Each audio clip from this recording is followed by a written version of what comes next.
I was in the kitchen when I heard the front door click softly shut behind the rest of the family. It was one of those rare weekends when everyone was out for the day. My mum and stepdad had gone to visit some relatives, leaving my stepbrother Oscar at home. He had insisted that he needed the day to catch up on schoolwork. It wasn't unusual for us to be alone in the house, but something about today felt different. There was a stillness hanging in the air that made every small sound seem louder than usual. Trying to ignore the strange feeling tightening in my stomach, I focused on making lunch. Oscar had been acting distant lately, more so than usual. We were never particularly close, but since our parents married a few years back, there had always been an unspoken tension between us. As I finished chopping vegetables, I heard him coming down the stairs. His footsteps were slow and deliberate, as if he were deep in thought. He appeared in the doorway, leaning casually against the frame, watching me. "Hey, Lily," he greeted me, his tone casual, but there was something in his voice I couldn't quite place. "What are you making?" "Just some pasta," I replied, keeping my tone light. "Want some?"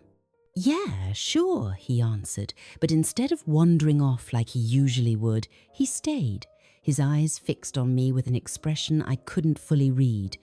I could feel his gaze following me as I moved around the kitchen, and it made me slightly uneasy. "Is everything okay?" I asked, turning to face him directly.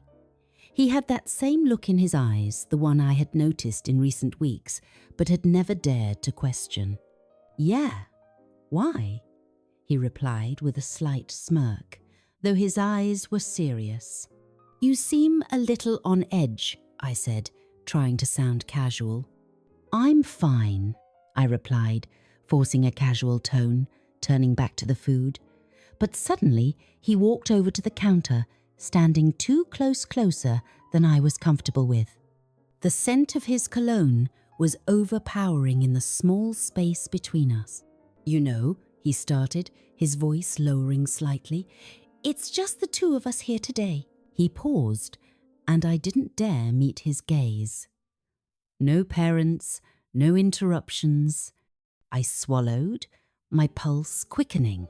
"Yeah, I know," I said, trying to keep my voice steady, but the tension in my tone was impossible to hide. The air between us felt thick, heavy. I turned off the stove and began plating the food, but I realized my hands were trembling, slightly uncertain of where this was leading, and a part of me, one I wasn't entirely proud of, was curious. Oscar reached out and brushed my arm lightly. Though it was just the faintest touch, it sent an unexpected jolt through me. I stiffened slightly. "What's up with you?" I asked, half joking, hoping to diffuse whatever tension was building between us. But instead of stepping back, Oscar leaned in closer. "I've been thinking about you a lot lately," he murmured, his voice barely above a whisper. The words hung in the air, heavy with unspoken implications. I felt my pulse quicken as I began to realize where this might be going. "Oscar, don't," I replied, my voice trembling just enough to betray my unease. His eyes darkened slightly, and for a fleeting moment, I couldn't be sure what he was planning to do next. The room felt smaller, and the silence stretched between us, thick and suffocating. My heart raced as I stood there, unsure of how to react. Oscar hadn't stepped away. Instead, he looked at me with that intense, almost searching gaze, as if waiting for me to make a move. I could feel the tension building up, wrapping around us like an invisible force. My mind was racing, trying to process what was happening, but my body seemed to betray me. The closeness, the warmth of his presence, it was disorienting. "Don't know what you mean," I stammered, finally stepping back, trying to put some distance between us. I forced a nervous laugh, hoping to deflect the growing discomfort. Oscar's eyes softened, but only slightly. He wasn't laughing. "You know, Lily," he said again, his voice gentler, but still carrying that undercurrent of something unspoken. "I'm just being honest with you. You're always so distant. But I don't want that anymore." His words hung in the air, echoing in my mind. It felt like he was pushing me into a corner, cornering me with his emotions, his proximity. I couldn't breathe, couldn't think clearly. My instincts screamed at me to escape, to retreat to the safety of the space where I could regain control. "I need some space," I said quickly, my voice shaky. "I'm just going to finish lunch, okay?" But as I turned to walk away, Oscar reached out, his hand lightly touching my shoulder. It was a simple gesture, but the pressure of his fingers sent a shiver down my spine. I froze, unsure whether I should pull away or let it be. "Don't run from this, Lily," he whispered. "We don't have to pretend anymore." His words hit me like a punch, and my stomach churned. There was a moment of utter stillness, the kind that feels like it could last forever. I wanted to scream, to shout, to tell him to stop, but instead I found myself frozen in place, caught in the grip of a situation I didn't know how to navigate. What was he asking of me? What was this? And how had we arrived here? Finally, I turned to face him, my back straight, but my eyes betraying the fear I was trying to hide. "Oscar, this is not right. You can't..." I stopped myself, unable to finish the sentence. It didn't seem real. I didn't know how to explain the turmoil that had suddenly taken root inside me. How could this even be happening? For a long moment, neither of us spoke. Oscar's hand fell from my shoulder, but the distance between us still felt insurmountable. My chest tightened with a mixture of confusion, anger, and frustration. How had we gone from being mere step-siblings to this? "I don't know what you want from me," I finally said, my voice cracking. "But I can't be a part of whatever this is." Oscar didn't respond immediately. Instead, he seemed to study me with a look I couldn't place something between sadness and understanding, but also something deeper, something that made my skin crawl. "I'm not asking for anything, Lily," he said quietly, his voice softer now, almost like a confession. "I just want to be closer to you. I just want you to see me for who I really am." For a moment, I couldn't process his words. Everything felt like it was happening too fast, like the ground beneath me was shifting, and I had no idea where I stood.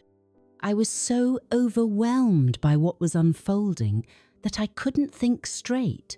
I turned my back to him, not knowing what to say next. The weight of his words pressed down on me, and I couldn't shake the feeling that something inside me had changed forever. The line between us, the one I had always believed to be clear, had blurred. I needed to get away, to breathe, to gather my thoughts before I did something I would regret. "I'm going to my room," I said, my voice barely above a whisper. Without waiting for his response, I left the kitchen, retreating to the safety of my space. As I closed the door behind me, I leaned against it, my mind racing. What had just happened? Why did everything feel so wrong? My body trembled, not just from fear, but from something elsey mixture of shame, guilt, and confusion. I needed to figure this out. I needed to understand why Oscar's words and actions were affecting me so deeply. But more than anything, I needed to escape from whatever this was before it pulled me in any deeper. The days that followed were a blur. I tried to pretend like nothing had happened between Oscar and me. I went through the motions of daily life cooking meals, running errands, trying to maintain some semblance of normalcy. But every time I saw him, every time our paths crossed, there was an invisible weight between us. It was as if the air had thickened, and I couldn't breathe properly around him anymore. Oscar, however, didn't seem to be avoiding me. If anything, he was more present than ever before.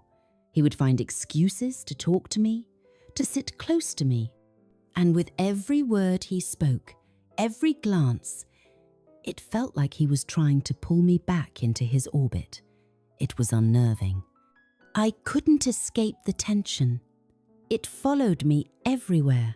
Even when I was in my room alone, I could still feel the lingering presence of the conversation we'd had in the kitchen, like it was etched into the walls.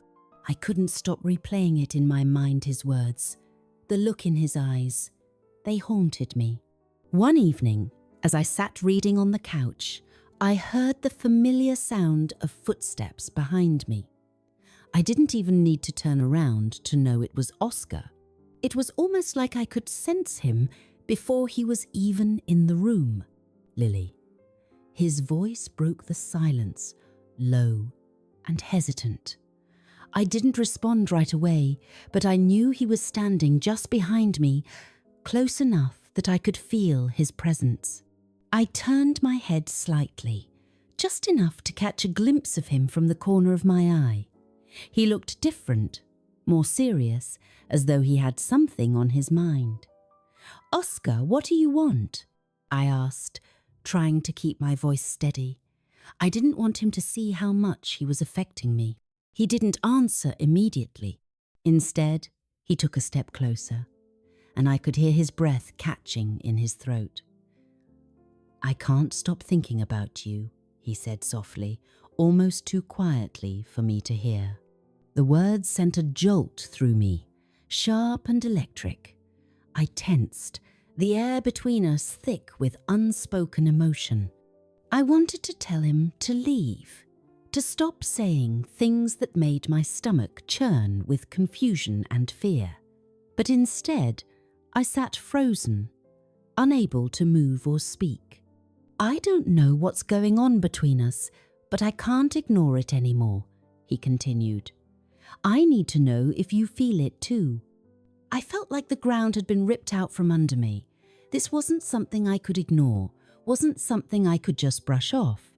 Oscar's words were like a tidal wave, crashing over me, leaving me breathless and shaken. "I don't know what you're talking about," I managed to say, my voice barely above a whisper. This can't happen, Oscar." His expression faltered for a moment, but he didn't back away. Instead, he stepped forward, closing the space between us, his hand reaching out, brushing against mine. I wanted to pull away, but I couldn't. His touch felt too familiar, too gentle, and yet too wrong at the same time. "Lily," he whispered, his voice trembling with emotion. "I just want to be with you. I've wanted this for so long." His words, his proximity, everything about the moment felt like it was pushing me toward a precipice I wasn't ready to face. I could feel my pulse racing, my mind screaming at me to run, to get away from him before it was too late. But instead, I stayed frozen, caught in the whirlwind of his words, his touch, his presence. "I can't do this," I finally breathed out, my voice shaking. "This isn't right. We can't." But before I could finish, Oscar's hand gently cupped my cheek, his thumb tracing the curve of my jaw in a soft, almost tender gesture. It sent a wave of warmth through me, and for a moment I felt a strange, almost magnetic pull toward him. But I pushed it away, hard. "Oscar, please," I said, my voice breaking. "You have to stop." For the first time, Oscar's face softened, and he stepped back, his eyes filled with a mix of frustration and sadness. "I didn't mean to make you feel uncomfortable," he said quietly. his voice barely above a whisper. I just needed you to know how I feel. I didn't know what to say. My heart was racing, my thoughts scattered. This wasn't just a misunderstanding. This was something deeper, something I wasn't ready to face. How had we come to this point? How had I allowed it to go this far? Oscar stood there silently for what felt like an eternity. Finally, he turned and walked away, leaving me alone in the living room with my racing thoughts. I didn't know what to do anymore.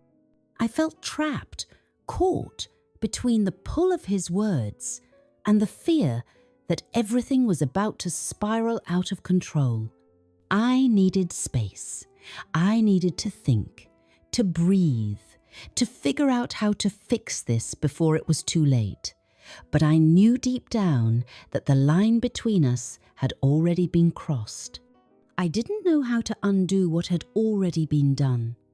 The next few days were a blur of silence and avoidance. Oscar and I barely spoke, and when we did, it was always in passing, short words that didn't mean anything. I could feel the tension still hanging in the air, thick and oppressive, but neither of us seemed willing to address it. Every time I saw him, I felt a mixture of guilt and frustration. Guilt for not being able to just let it go, for feeling something I knew I shouldn't. Frustration because it was clear that he wasn't going to give up easily. And somewhere beneath it all, there was a part of me that couldn't shake the feeling that things between us had changed forever. One evening, as I sat in the living room, trying to distract myself with a book, the sound of footsteps broke the silence. I looked up, already knowing who it was, Oscar. I had no idea how long he had been standing there watching me, but I could feel his presence before I even saw him. "Lily," he said, his voice low and hesitant. He stepped into the room and paused, as though he was waiting for permission to approach. I didn't say anything, just continued to stare at him, my heart pounding in my chest. He had that look in his eyes again, the one that made my stomach twist. I didn't want to see it, didn't want to feel the weight of it, but I couldn't escape it. It was like a magnet pulling me in, even though every instinct told me to run. "Can we talk?" he asked, his voice so quiet that I almost didn't hear him. I sighed, rubbing my forehead. "Oscar, I don't think there's anything left to talk about. We already had this conversation." He didn't seem deterred. Instead, he moved closer, sitting down on the couch beside me. I immediately stiffened, my body tense with unease. "I know you're scared," he said, his voice gentle. "But I can't stop thinking about you. I can't pretend like nothing happened between us." I looked at him, my eyes searching his face, trying to read him, trying to understand what he wanted from me. He was so close, I could feel the warmth of his body radiating toward me, and it only made my heart race faster.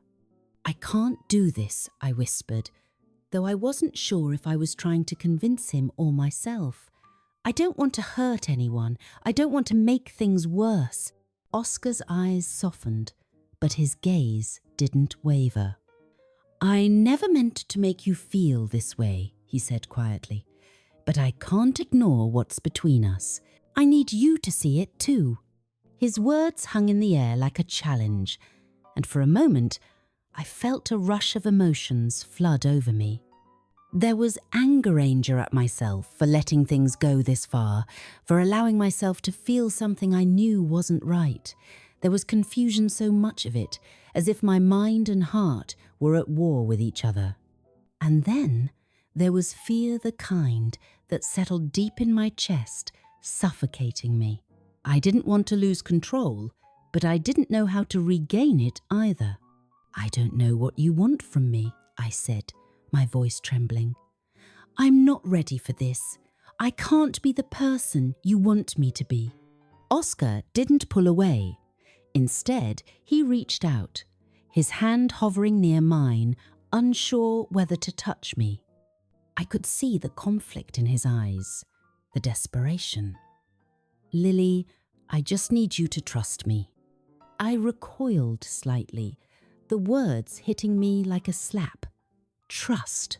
It was something I had always prided myself on, but now it felt like a lie. I had trusted him, and look where we were. Was I really supposed to trust him again? "You want me to trust you?" I repeated, my voice growing steadier. "You want me to just forget everything that happened? To pretend that it doesn't matter?" Oscar opened his mouth to respond, but I held up my hand to stop him. "No, Oscar, I can't do that. I can't be with you like this." The room fell into silence, the weight of the moment pressing down on both of us. Oscar's expression faltered, and for the first time I saw the hurt in his eyes. It almost made me feel guilty for rejecting him, but I knew deep down that this was the only way forward. "I'm sorry," I whispered, though I wasn't entirely sure if I was apologizing to him or to myself. He stood up abruptly, his face tight with emotion. "I don't want to hurt you, Lily," he said, his voice rough, "but I can't keep pretending like nothing's wrong. I care about you too much." And with that, he walked away, leaving me alone with my thoughts, alone with the storm that had been brewing inside me since that day in the kitchen. I sat there for a long time, trying to process everything that had happened, everything that was still unresolved.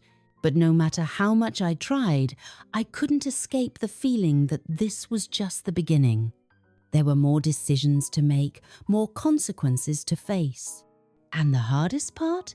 I didn't know if I was ready for any of it. The days following my conversation with Oscar were filled with a strange, uneasy calm. We went through the motions of daily life, me going to work, him staying at home, both of us avoiding the other when we could. It felt like we were stuck in a suspended moment, neither of us moving forward, but neither of us able to go back to the way things were before either. The distance between us felt like a chasm, and no matter how many times we tried to bridge it, it always seemed to get wider. It wasn't until the weekend that I saw him again, this time when I came home early from work. I was expecting the house to be empty, but instead I found him in the living room, sitting on the couch with his head in his hands. The sight of him, so vulnerable, took me by surprise. I had never seen him like this before. "Oscar?" I asked softly, stepping into the room. He looked up, his eyes red and tired, as though he hadn't slept in days. "Hey," he said, his voice hoarse. "I didn't expect you to come back so soon." I stood in the doorway, unsure of what to do. The air between us still crackled with unspoken tension, but there was something different, now something raw, something that made my heart ache in a way I hadn't expected. "I thought we needed some time apart," I said, my voice a little sharper than I meant it to be. Oscar nodded, his gaze dropping to the floor. "I know. I can't stop thinking about you, Lily. I thought if I stayed away, it would be easier, but it's not. It's worse." I didn't know what to say. Part of me wanted to tell him that it was better this way, that we should just forget everything and move on. But another part of me, the part I couldn't ignore, felt the same way he did. There was something between us, something undeniable, and no matter how hard I tried to fight it, it wouldn't go away. "I'm not sure what you want from me," I said, my voice quieter now. "You can't keep doing this, Oscar. You can't keep coming back like this, hoping things will change." He looked at me, and for a moment, I thought I saw the old Oscar, the confident, charming man I once knew. But it was quickly replaced by a look of sadness, of longing. "I don't want to hurt you," he said softly, his voice barely above a whisper. I just don't know how to walk away from this." My chest tightened at his words. The truth was, I didn't know how to walk away from it either. But I had to. It wasn't just about us anymore. It was about everything that was at stake, the trust we had broken, the relationships that had been fractured, and the lives we were both trying to piece back together. "I don't want to hurt anyone either," I said, my voice trembling slightly. "But I can't keep pretending that nothing happened. I can't pretend that I don't feel conflicted. I don't know how to fix this, Oscar." He stood up slowly, his hands clenched into fists by his sides. "Then let me help you fix it," he said, his voice tight with emotion. "We can work through this, together." I shook my head, the weight of his words pressing down on me. "I don't think we can," I whispered. "Not anymore." Oscar stepped closer to me, and for a moment I thought he was going to reach out for me, to hold me, to try and make everything better. But he stopped himself just short, his face contorting with frustration. "I'm sorry," he muttered, his voice full of regret. "I never meant for any of this to happen. I never wanted to hurt you." I felt a knot tighten in my stomach at the sincerity in his voice, but I knew deep down that nothing could erase what had already been done. We couldn't just pretend like everything was okay. We couldn't go back to the way things were before, and no amount of apologies or promises would change that. "I know," I said softly, my eyes brimming with unshed tears. "But sometimes the things that happen can't be fixed, Oscar." He didn't respond, his shoulders slumping in defeat. He seemed to understand that there was nothing left to say. The space between us felt colder now, more final. As Oscar turned and walked away, I felt a sharp pang of sadness in my chest. I had wanted to believe that we could find a way through this, that somehow we could make it work. But reality was different. And as much as I wanted to hold on to the connection we had, I knew that some things were better left behind. I stood there in the silence, the weight of everything finally crashing down on me, the decisions I had made, the ones I still had to make. They weren't easy, and I didn't know if I had the strength to face them. But in that moment, I knew one thing for sure. The person I was when I first met Oscar was no longer the person I was now. The past was gone, and so was the person I used to be. And in a strange way, I realized that I might never be able to go back to that person again.